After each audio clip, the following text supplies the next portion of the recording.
Hey guys. Hey everybody over here on Facebook Live. How are you guys doing?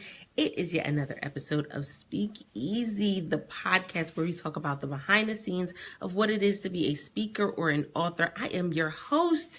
Yes, Altovise Pelzer, the voice coach, not a voice coach, but the voice coach, professional speaker, certified life coach, and Amazon best-selling author. And I am coming to you today, like I said, for another episode of the Speak Easy podcast. I have a guest that'll be coming and joining me today. But today is all about, listen, love is an action word. And writing is one of the ways that I say I love you. Now, it's funny because when we think about, hey, Chanel, when we think about writing, people don't think of it as it being an expression of love. But for me, it is. A lot of times, I don't always do the whole communicating thing. And hey, Suzette, communicating and my best means of communication has always been writing.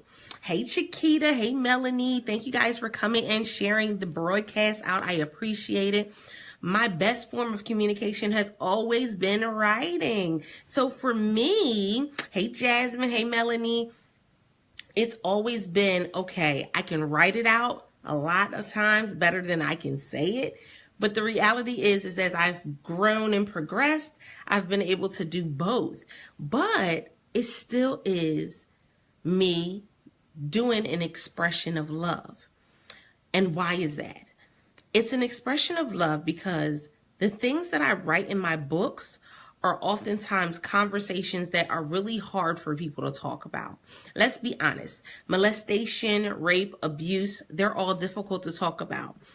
When it comes to being a single parent, it's still a taboo topic because there are still a lot of stereotypes that kind of foster wrong thought processes about people in these different scenarios and in these different situations in their life. And so literally by me writing my books, I'm saying I love you enough to educate you on what is really going on. I love you enough to say that guess what?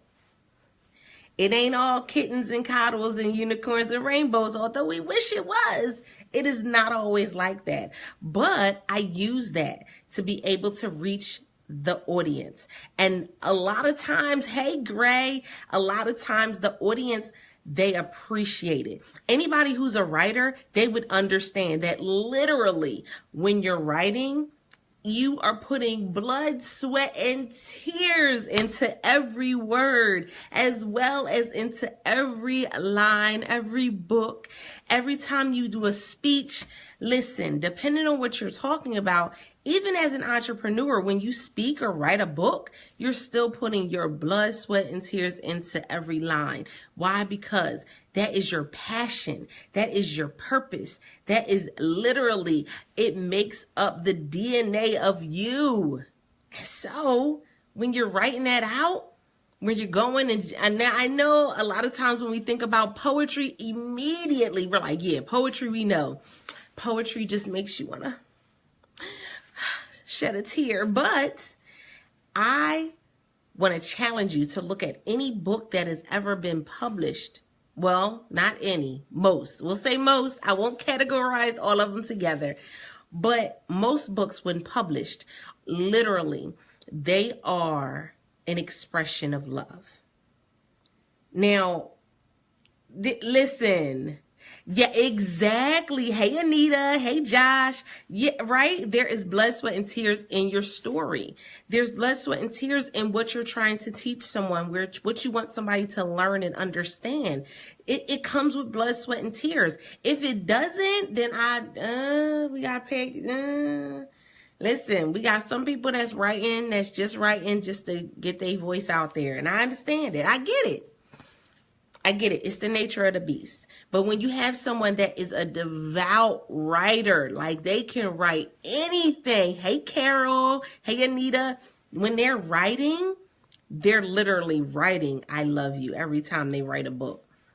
So with that being said, like I said, I have a guest coming on today. I'm super excited about that. Like, I'm excited. You guys know I get excited when I do my interviews for the podcast. So while we're waiting for her to come in, by all means, share out the broadcast. Someone may need to get in on this conversation tonight, or even if you catch this via the replay viewers, you know I love you guys. You guys always show me so much love because you always know that literally, even in the replays, your shares, your comments, your reactions, they still count. And I always come back and engage with you guys. And if you're catching this over on YouTube, by all means, tap that subscribe button. The subscribe button. Go ahead and tap on that so you can get the future episodes of the Speak Easy podcast. Now, when we talk about love, let's be real, let's be honest. And it comes to writing a book, if you didn't love it, trust you would give up. I know. Hey, sis, you would give up. Hey, Alexis, there she is. You would give up. If you did not love writing, I'm telling you that, not something I heard, something I know. Hello. Hi, how are you? I am doing great. How are you? I'm great. I love your glasses and your tie. Oh, thank you. I love this. Is one of my favorite little whatever it's called. Over on Facebook. I always love this one, the bow tie. I love it. So, oh my goodness. So I want you to tell people a little bit about yourself.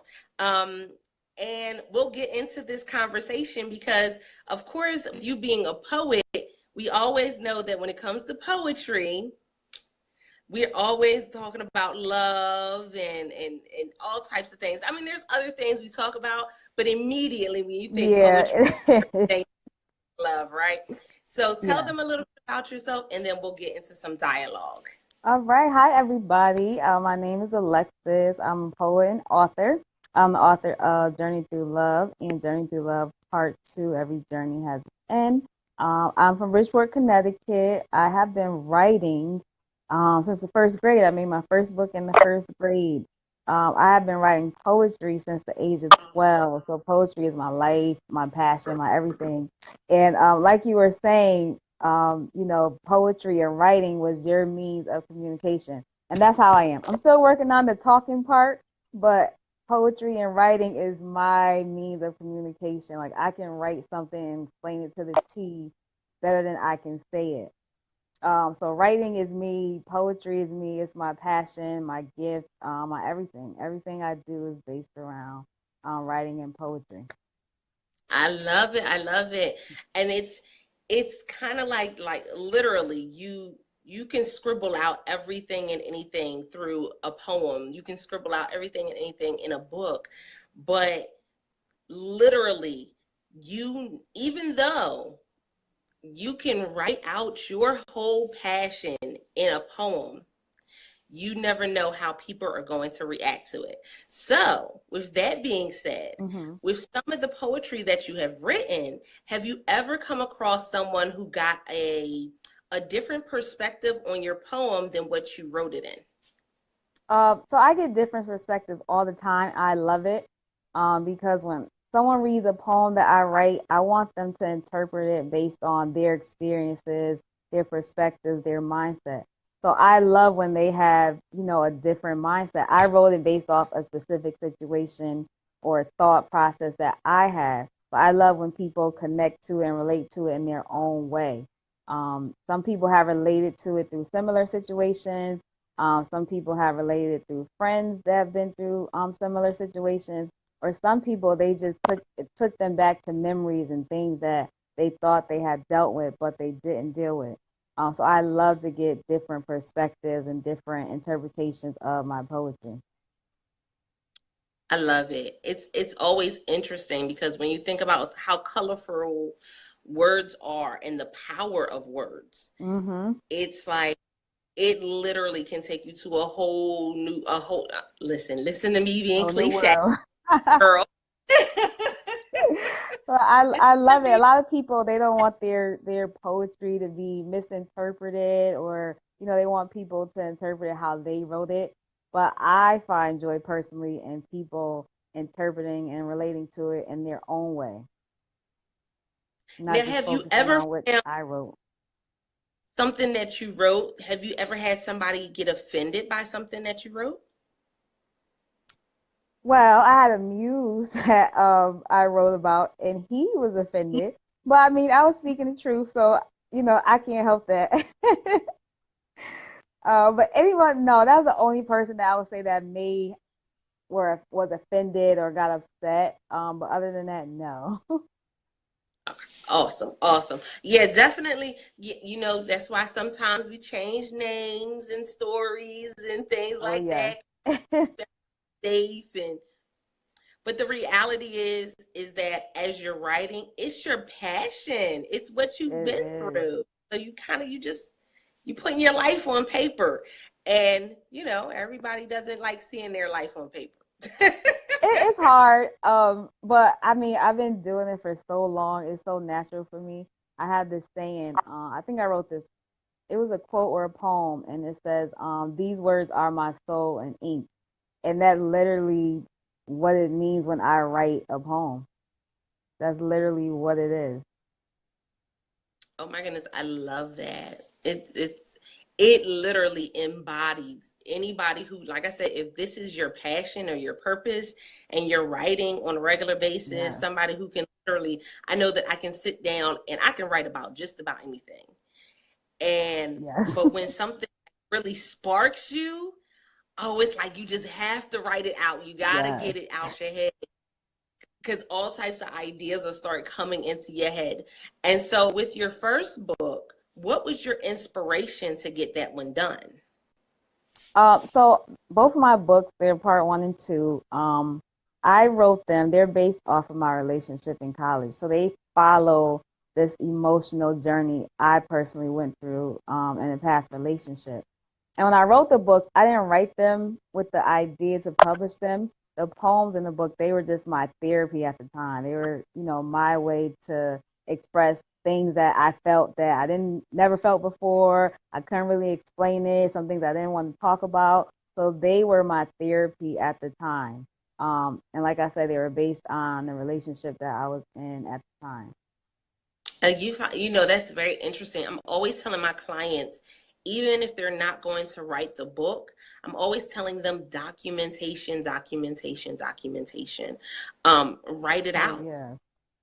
Write it out. Whatever you're feeling right now, write that down. Whatever you're thinking right now, write that down. And even if you're saying it's something that you're like, oh, I would never want to tell anybody this out loud, write it down anyway. Because even, you know, you may not want to say anything about it now, But but later, later on down the line, that, that you won't come back to it and say, you know what, this may make a good movie. Let me, you know, find out how to get in contact with Lifetime or, you know, something along that yeah, or line. just like, self-reflection of, how you've grown. Even if I Hmm. didn't publish these, I would still look at them like, oh my gosh, I can't believe I felt that way or I did that. And, just a self-reflection of how you've grown through the years. Oh, now that's a good one as well. Now you said that you've been writing since 12. I know that, oh my goodness, I've been writing since like middle school and I love it. I still have some of the poetry from it. Hmm. Um, but I want to say that when you look at that and you have that reflection moment, because as an author, as a writer, we do have that reflection moment where something Yes. will come across us where that we wrote years ago, and we're like, ooh. So Exactly. Sometimes you what cringe, sometimes you smile. right exactly. And so what has been your reflection from looking at what you started out doing and what you're doing now? And I mean that's a big jump. So we'll say what you started out doing and we'll say what you did in high school and now. Oh, a big reflection is my use of curse words. Like I used to curse a lot in my poems, and I guess as I grown, like my vocabulary and reading things grew. So it wasn't a conscious decision, but like none of my poems now really have like any curse words in there. I didn't do it that way, but I guess it's just my subconscious, my mind growing. Um, Right. Another difference is I used to have time to read a lot. um, so I used to read Sherlock Holmes books. So a lot of that old language that they use in the books, I would use in the poems, which I love that. Um, but now I don't have time to read that much, or I'm reading like, business books or, stuff like that. Um, so that's the difference between then and now. It's kind of me moving in like a different direction. And I have more, serious and deep things to write about. When you're 12, you're in high school, you feel like everything is so serious and deep. But then when you get older, it's like, no, that really wasn't that serious. Like, it really wasn't compared to now. Like, that was nothing. And and you said something. You made mention of something, and I wanna touch on it a little bit because I know Mhm. as we grow, of course, our vocab. Well, for most people, for most people, as we grow, our vocabulary grows as well. But have you seen a change in your descriptive vocabulary, meaning how you describe things? Have you gotten a richer sense of descriptions when as you've come along, or do you find that when you were younger, because you had more creativity, you had a richer Mhm. sense of description? What do you see in that area? No, I am more descriptive, because I pull descriptions from movies, things in life, things I see, if I when I travel, all those memories and thoughts, they're just all meshed in my head.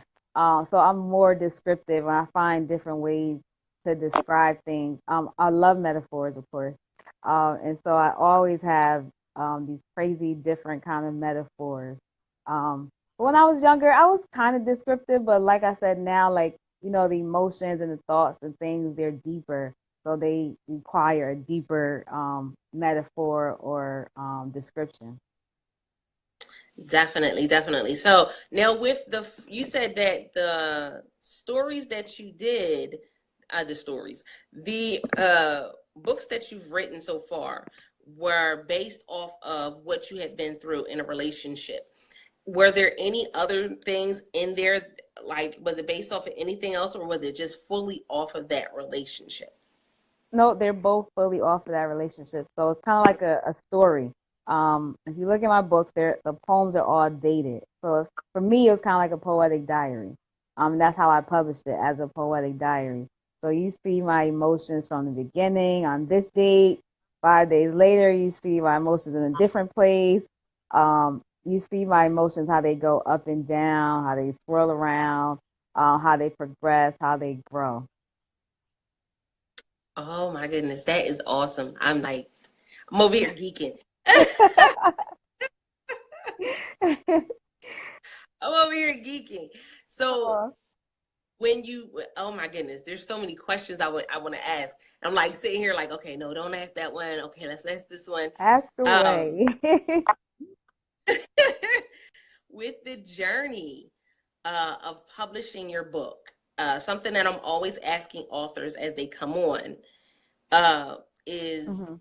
what was a blunder that you endured in publishing your first book? So what was something that you said, you look at it now and you're like, oh, what was I thinking? A blunder in the publishing process. For me, I Well, it can think be in it the public was or for me, I think it was not having a marketing plan for my first book. I just published it. I was like, oh man, I should have had, all these things set up, like email lists and the marketing stuff. I had a book release, but for me, like, I learned, to have a marketing plan. Another thing, I don't think it was a blunder, but there's just like a cringe for me is going back and editing the poems. I really didn't editing the poems, but like you said, that self reflection and going back, it was like cringing. It was super hard to like read those poems when I was 18, 19, 20, 21. It's like it was a cringe thingy. Um, but I didn't really have a huge blunder. Like, my publishing process was pretty smooth. good, Thank good, God. good, good. I've Yeah, heard horror definitely. stories. on the Speak Easy podcast, where guys, literally, that's one of the things that I try to instill in people that I've been working with, or even those of you who have been following the podcast, is that literally when you write a book, marketing never ends. If you don't No, it does market, not. you don't. It never does it. I'm like, I just want to write, but you have to work it. Exactly, exactly. And it's a whole process. Like there's different pieces of the marketing, and it's not just posting the book on Facebook, or please stop sending it to people in their inbox, but it's I actually know. more and having a full strategy. Like there's a strategy here that's needed, that's Yes, necessary. But we know that as we move forward with, with publishing more books, there's more things that we learn about the process. There's more things that we yes, learn about marketing. There's more people that we put the book in front of, or we learn how to, literally who our audience is. I think that was a big one too in the it is. beginning, that even though I knew what, my purpose for writing a book, my passion of writing a book, didn't necessarily zone in on an audience. I was That's more just like, I important. want to buy the book. And where to find them. Where to find your Exactly. Oh, audience. yes, that part. Yes, that part. Oh gosh, that's another mountain. So what has helped you in that process of being able to find your audience? Doing vendor events, speaking to people in person, that really helped me find my audience to see, who is interested in the book, who purchased the book, or who signed up for my email list when I'm doing ads on Facebook, who is clicking on those ads, their age, mostly Huh? women. Of course, I knew that. Um, but like I said, vending events helped me a lot, just to see who comes to my table and talking to them and getting to know them. Okay, so she just gave y'all like a gem right there. Because guess what? The easiest way for you to find out who your audience is showing up in Yeah, person. you'll And see. I think for me, even though I loved writing, I was so scared in the beginning to do any type of poetry readings. I would hype myself up and would I do it? And no. That would be me. People know me for writing poetry, but not doing poetry nights and stuff. Which is, I mean, it's still cool to be known as a poet, even though I don't do that. I think it's still pretty cool that people they know they just think of poetry and they think of me. So that's a small accomplishment, I guess, without me, being doing open mics and stuff.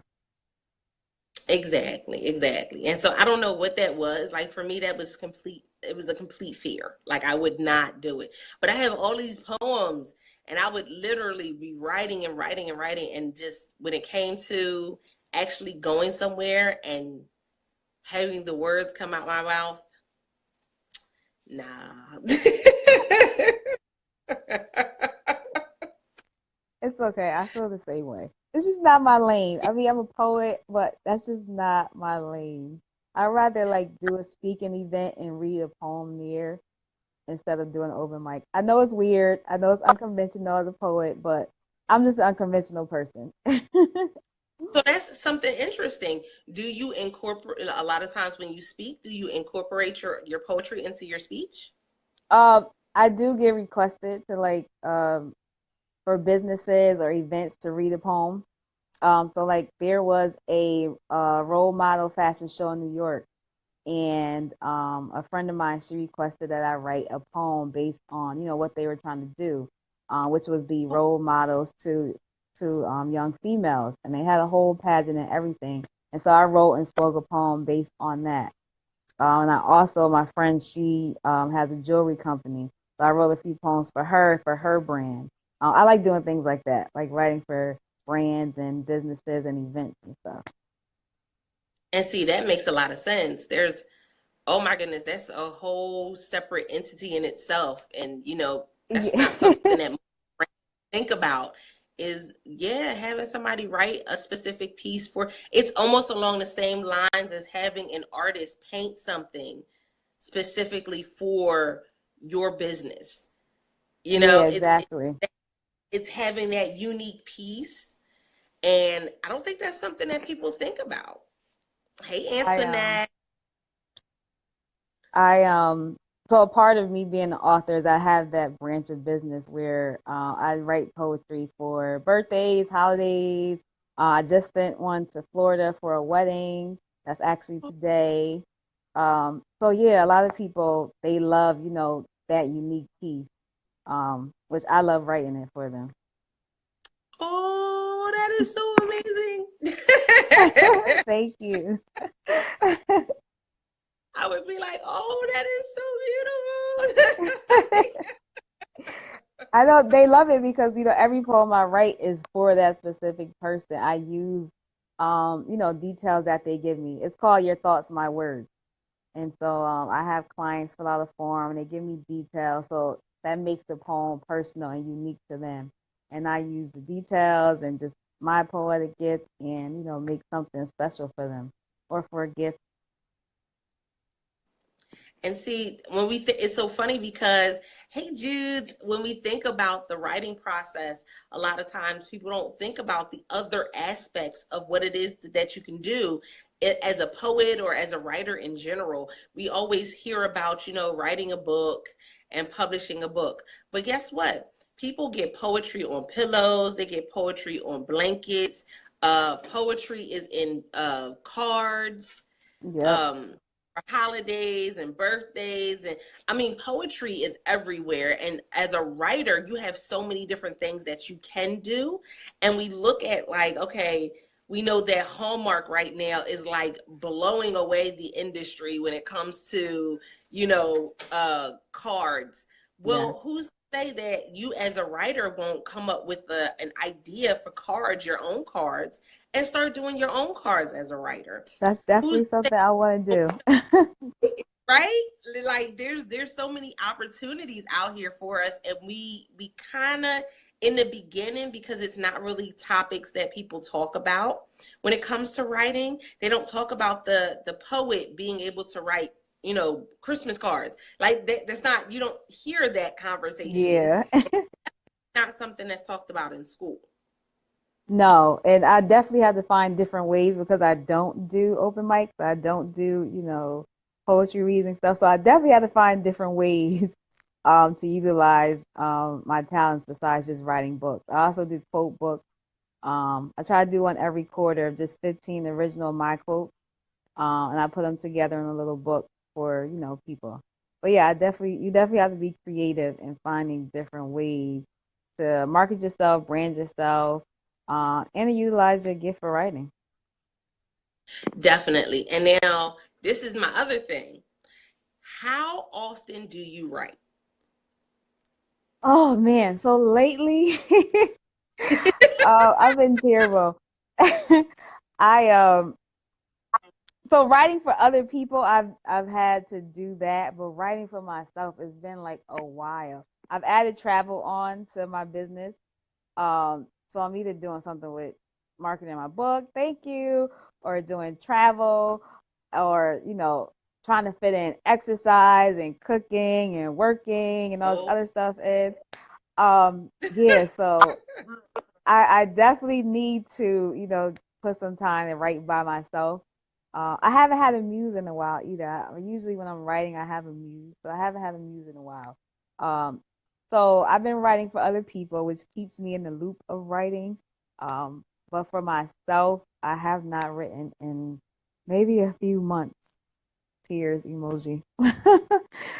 yeah, because I know it gets difficult because we do have lives, and if this is what you do full time and you're doing stuff for other customers and clients, and people call and pull on you for different things, it's difficult to really sit yourself down and say, I'm just writing for me. I'm just writing for my brand. I'm just, doing for my business. And as entrepreneurs, you guys can see that in your business. You're doing so many different things. You have this client and that client and this client, that when you look at your own business, you haven't done any new photos. You haven't done any new publishing. You haven't done, like you haven't really taken the time to spruce up your own stuff because you're so busy working on everybody else. So yeah, we fall into that trap very quickly. I know. And then it's like I may have the time to write, but then I have 80 million things on my brain. So it's a matter of just having myself clear my brain and not thinking about anything else in that time period. But I'm Oh gonna get yeah. there. I That's the am. part. When you sit down to 2018 write, writing. yes, when you think about, when you have a goal of writing something and you sit down to write, everything happens. Mm-hmm. Everything, like the walls start crashing, birds are flying in the house, like all types of stuff. Yes, you just travel to your own world.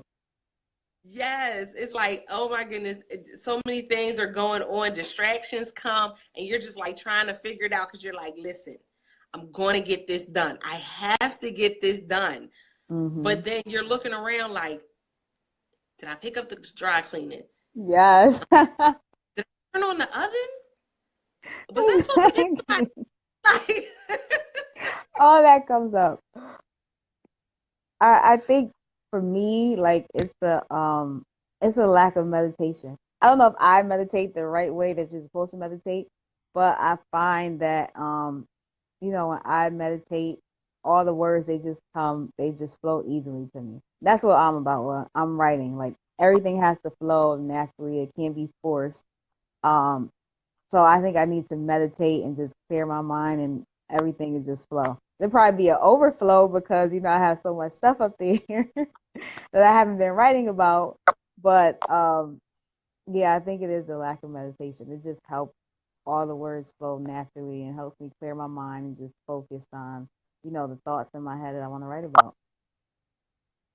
Awesome. So is meditation a part of your writing process? Is that something that you do on a regular basis when you're writing something?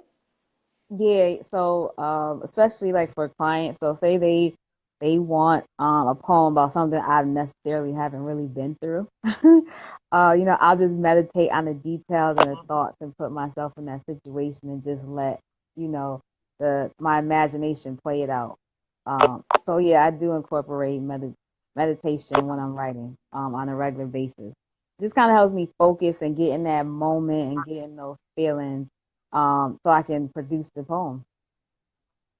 Mm. Now, so I'm gonna tell y'all, and y'all know, those of you that have been watching the Speak Easy podcast for any length of time, y'all know I found this amazing thing called Do Not Disturb on my phone, and it has helped me tremendously getting stuff done. But I get in trouble because I forget to turn it off. Oh gosh. I've been known to have my do not disturb on for more than 24 hours, and Oh my gosh. kids looking for me and kind of, they're sending out the police to see if everything's okay. Oh But, my gosh. it's really difficult sometimes to just break away and calm everybody else down, calm the whole world down, and just say, hey, I'm not going to focus on this. I'm not going to focus on that. I'm just going to focus on my writing Mm-hmm. without any distractions. You kind of got to put the blinders on and just say, okay, as long as nobody is bleeding, dying, and the house is not on fire, I got to focus on this. Yeah. Now, anybody that's bleeding, dying, the house on fire, then we got to focus on that. But anything else, It can wait. it can wait. Exactly. So what has been, when you're looking at this process, have you seen a change in you when you can't get it done? Like, I noticed that for me, if I'm focused on something and I can't get it done, oh, I get so flustered and frustrated when I don't get something done the way that I want it done. Are you the same way? Yes, I am. And not just with writing, just with anything in my business. So a lot of things like I would pay like some people to do, and like I would just turn around and do it myself. Like my website I built took me 2 weeks of blood, sweat, and tears, but I knew I wanted it a certain way, and so I took those 2 weeks and I built my website. I put it on my own hosting. I bought the name and the domain and everything. So yeah, I do get frustrated when I'm trying to get something done or I want something done. It's not what I want. I will Mm. switch a whole different company or a whole different program I'm using just to get something the way I want it to work. Um, I'm a perfectionist like that. It needs to be the way I want it. And if my writing, so say if I'm writing a poem and the words are kind of not flowing the way I wanted to, I'm getting frustrated, I'll leave that poem for like a day or two and then come back to it. I think it's important never to force something, at least for me. The words have to flow naturally. So if I'm getting frustrated or if I can't find the next line that I want to go under this poem, I will put it down and I will come back to it either a few hours or a day or two later because I I just need to have the words flow correctly and I want it to be a certain way. Sometimes you got to remove yourself. Yeah, definitely. And it can get frustrating because you're like, it's funny because when we start out the poem, we kind of have a vision of what we want it to look like. We already have a vision of what we want it to sound like. Like we can hear the words and we can hear the flow of it. And then when it doesn't fit that flow, it's like, what is going on? I know sometimes I'll have like so a lot of times this is a funny story. So my whole life, well maybe since I started writing poetry when I was 12, I would sleep with pens and notebooks under my pillow because a lot of times I would be asleep and like words or just a few lines would come to me. Well, sometimes a few lines will come to me and I'll write them down and I just have no idea for the rest of the direction for the poem and I'll get so frustrated because I'm like these like few lines like they just came so easily, and the rest of the Mhm. poem I just have no idea the direction I want to go into. So now I am guilty. Y'all know I'm transparent. Y'all know I'm very honest. I'm very transparent. I am guilty of being that person that will have those few lines, or I'll have an amazing title come to me and I'll write Mhm. it down and then I never go back to it. I'm guilty of that every so often. Most of the time I do go back, but every once in a while, like I probably have like two or three sitting there, like with three lines that I just never finished. Yeah, I was going through like some poetry and some books and I was like, huh, when did I write that come from? Hmm. I think sometimes it's just your subconscious just running. Exactly. And I'm in the process of pulling three poems together for a poetry anthology that I'm a part of. And I was just like looking through my poetry and I'm like, oh, I was like, oh yeah, I can pull this one. I could pull. Where did this come from? What Oh, is is it this? AACL, the spoken word? Yay, I'm in there too. Yes. I'm so super excited. Yes, I am. I've never been in an anthology, so I'm super excited. Oh my goodness. This will actually be my first the first poems that I've actually published. Oh, I congrats. in my poetry. And I was like, This is the first step. it's the first step. I said, with 8 books published and I have not done any poetry Wow. to happen. It's due. It's well overdue. Yes, we're gonna get you published. Your poem. Yes. Tiffany said that one time she picked up her daughter and her friend from school. She was rushing to get back to writing. didn't wait until they got into the car, started to drive off. I think a lot of parents have had one. Oh man. Now I that's don't, the it must story. not have always been writing, but I think most parents have had at least one of those moments, at least just one. Oh man, that's funny. It's like you're trying to get, you're just, because you're so focused, you're like, okay, I need everybody to be on it like I'm on it. I need everybody to be on the Mm-hmm. same wave. Let's go. And they're just looking at you like, why are you running around like a rabbit? What are you doing? Oh, that's so funny. I can't. They're just kind of looking at you like, Mom, really? What's going on? You need a hug? Come on. Thankfully, she realized it Listen. and turned around. Right? And Celestine said, Altovise, and maybe it was time for the title, but not time for the content. And that is so true, Celestine. Oh, I I've like seen that. a lot of times when I come back to something, I could have had a title. Like I have titles that I've written down back in high school and back in college that literally I can go back to it now. And the content that I have now fits that title perfectly. I like that. It's I'm bad with titles. I really am. I Are can you write really? all day. Yeah, I'm terrible with titles. Terrible. I can She write said I could content write a all day, but like title. this name and the theme, I'm like, oh. I'm like my thoughts. Everything is And my see, I thoughts. can do. So now, okay, so when we think about, let's talk about that. When we think about writing in the sense, as a poet, people would normally think, oh, you get a title and then you write the poem. But it doesn't always work that way.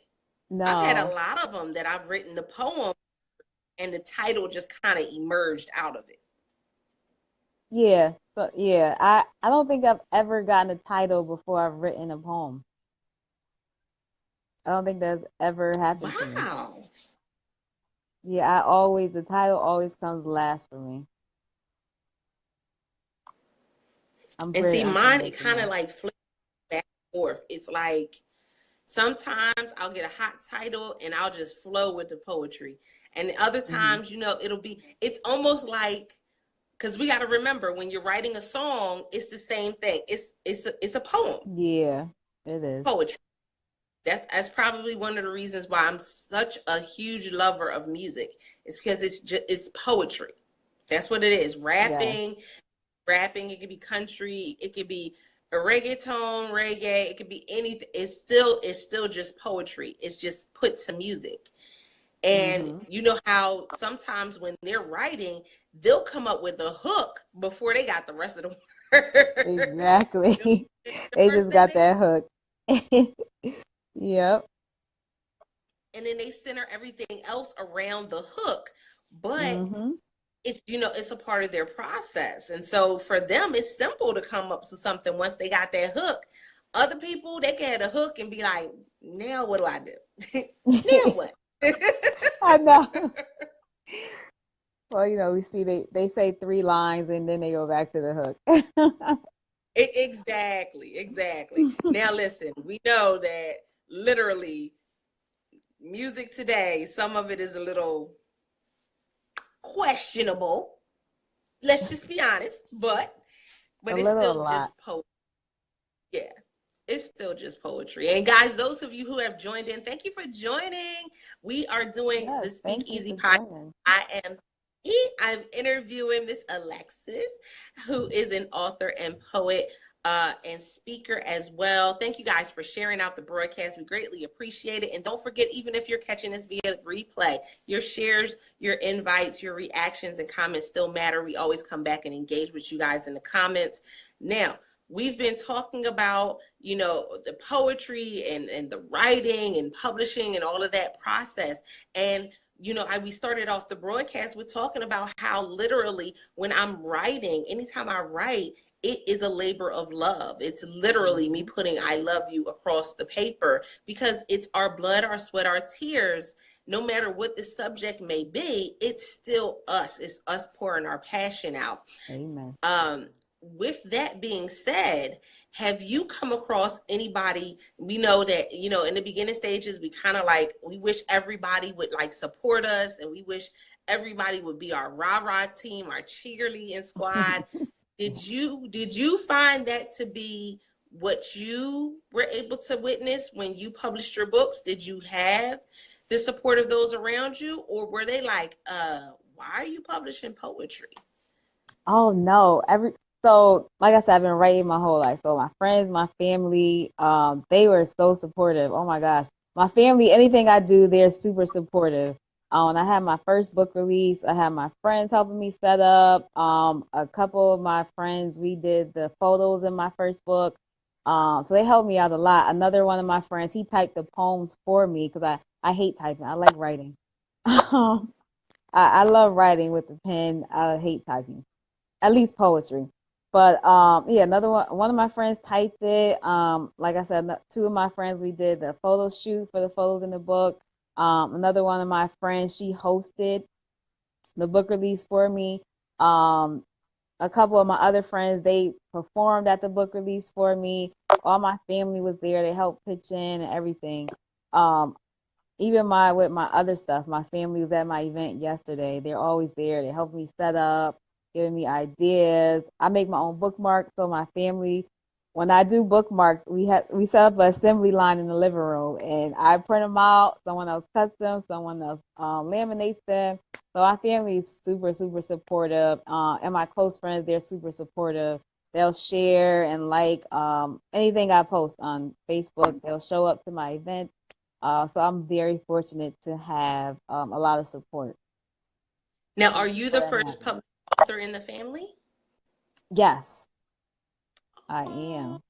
My grandmother's the second. Oh my goodness, that's amazing. Did you help her get published? No, my aunt helped her get published. She knew a guy. Did you help So her get he published, or published. was it something she did on her own? She did on her own. My aunt helped her. Did I lose? She knew a guy that does publishing, so she helped my grandmother publish her book.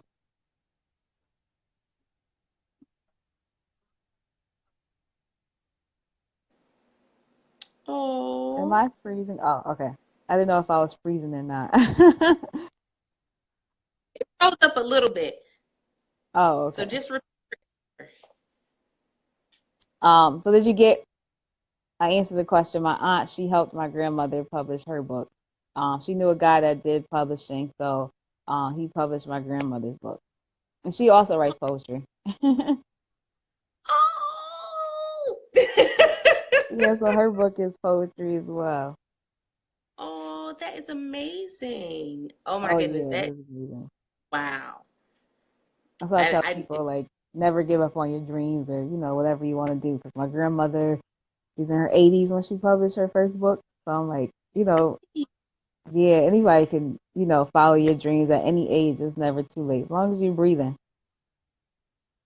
Oh my goodness, that is amazing. Like when I think about it, because I know that for me, I was talking about how my mother passed away while she was writing her first book, so she Oh, never I'm got so sorry of what to I'm hear that. doing this year for her birthday is publishing her book, and Oh, so I amazing. said, yeah, you have so many people that go to the grave with all this wisdom and information and creativity because they don't, think that somebody's going to read it. They don't understand, the power in their words.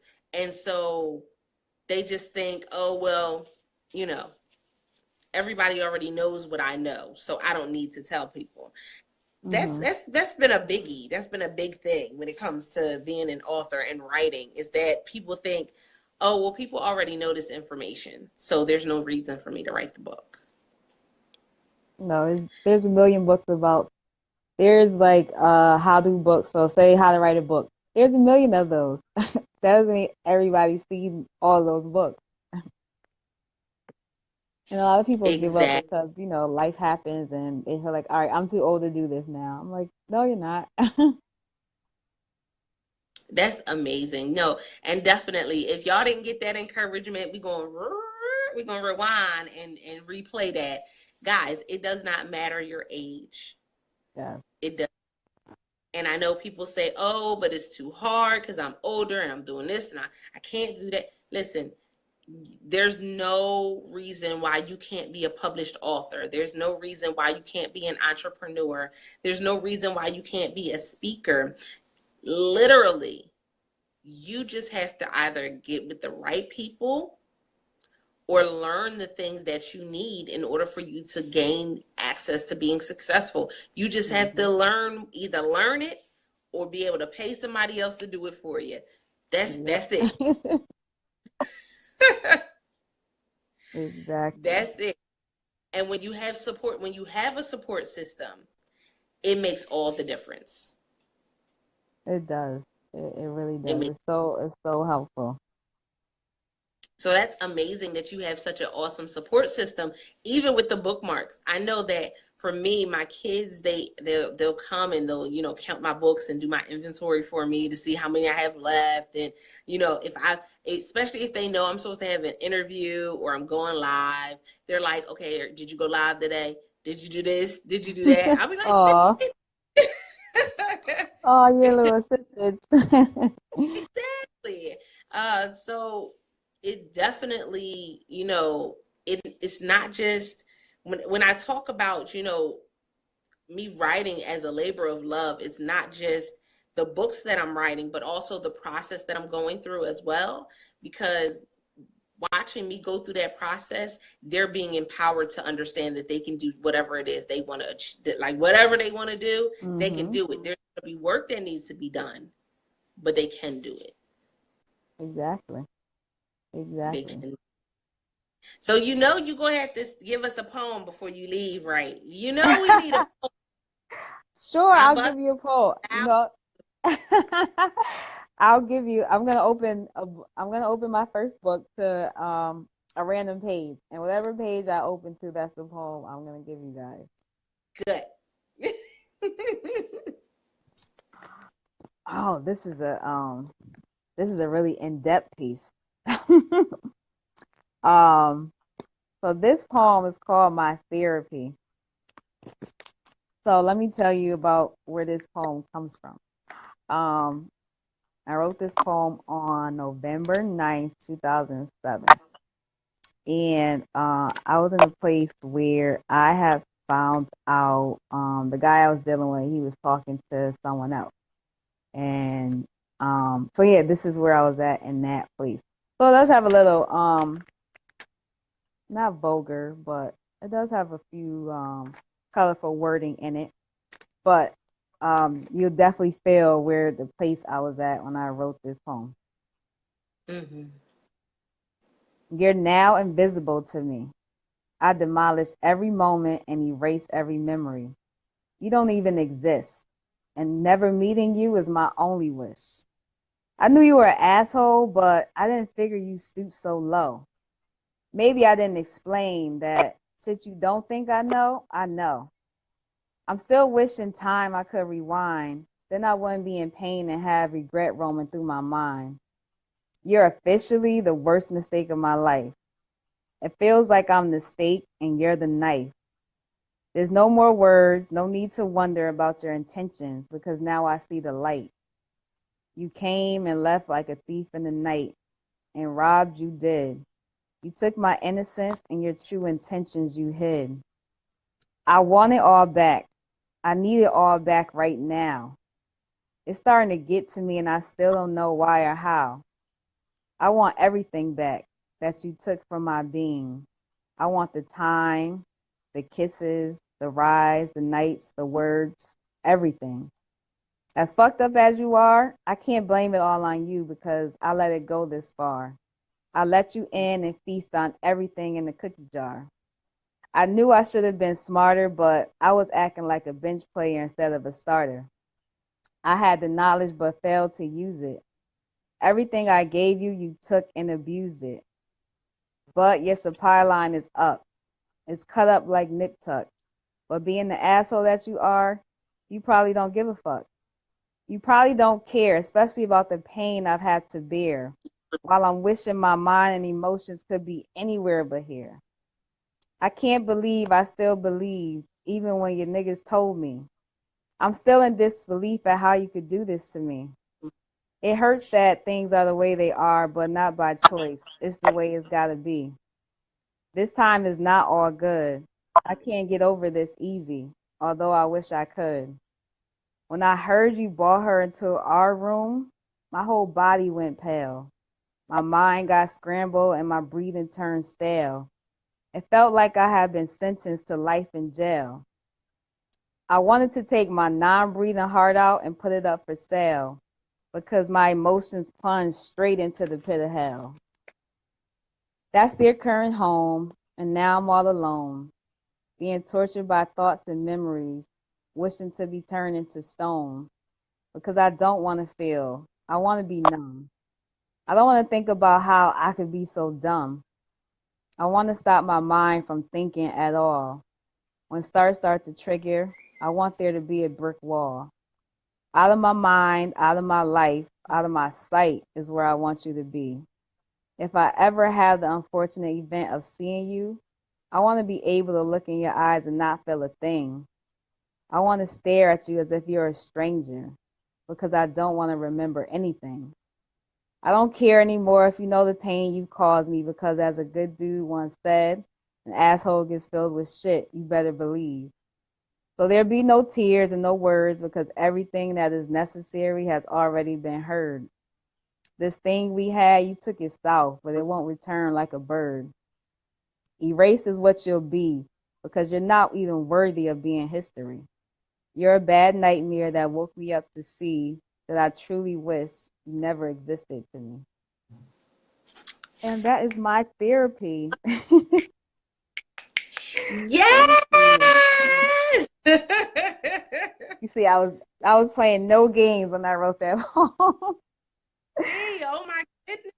I love it. I love it. I love it. Oh my goodness. Thank I love you. it. That was a hard poem to write, but I had to get it out. And you know what it is?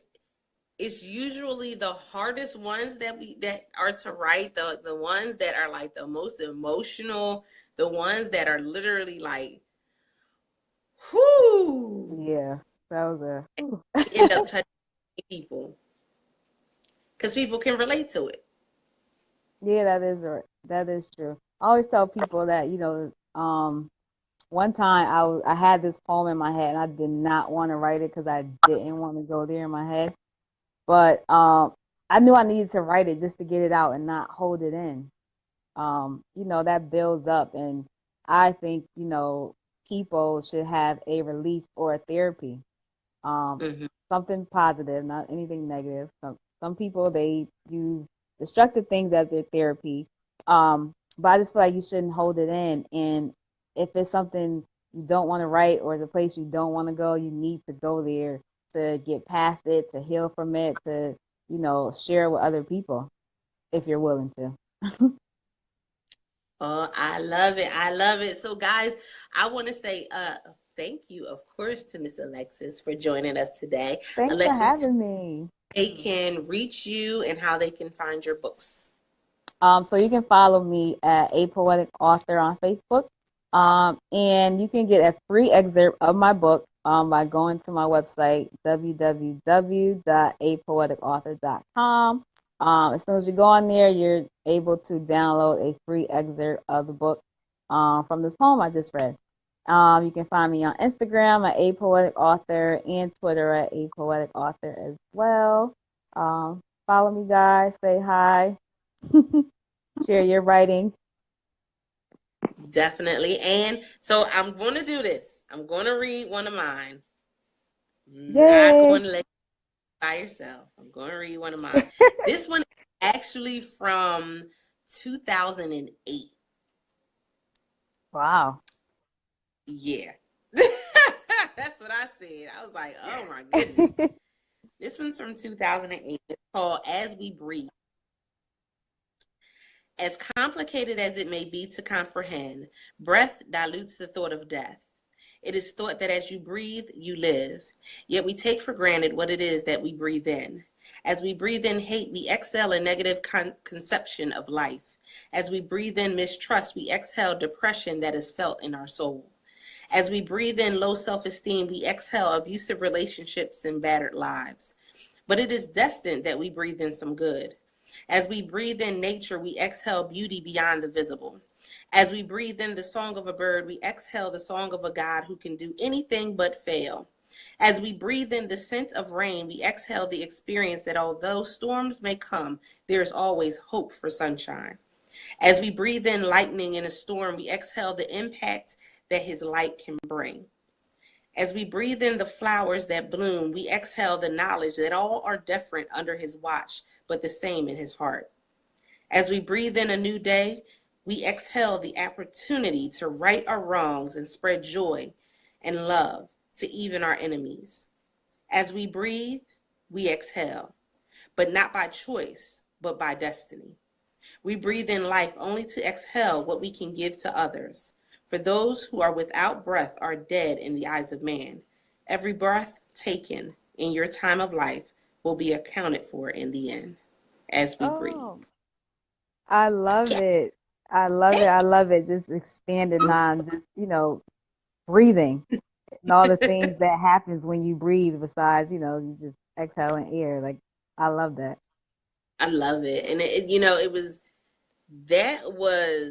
oh my goodness, that was in the midst of separating from my ex-husband and being a single mom and trying to date again and trying to do all these. And it was just like, you kind of get to that point where you like, You need to really, breathe. Gosh.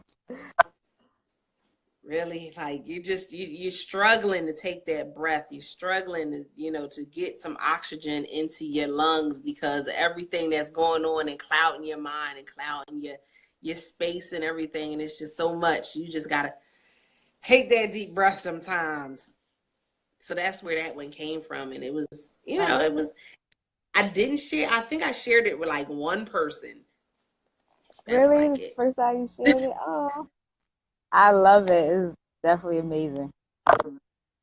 Thank you, thank you, thank you. So, guys, we thank you again for joining us for another episode of Speak Easy, the podcast where we talk about the behind the scenes of what it means to be a speaker or an author. We look forward to seeing you guys next time. And if you are an author or a speaker and you would like to be on the broadcast, by all means, go to bit.ly/Speak Easy Podcast, all lowercase, in order for you to register and find a time slot that is available that you would be able to sign up for and come on and join me. Now, you can either join me live on Facebook Live like we're doing right now, or we also record on Zoom and I upload them to YouTube as well as to Spreaker.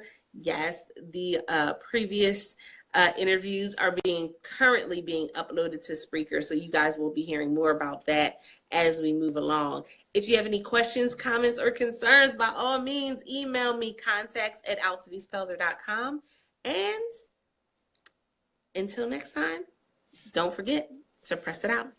See you Thanks guys. for having me. Thanks, guys, for tuning in.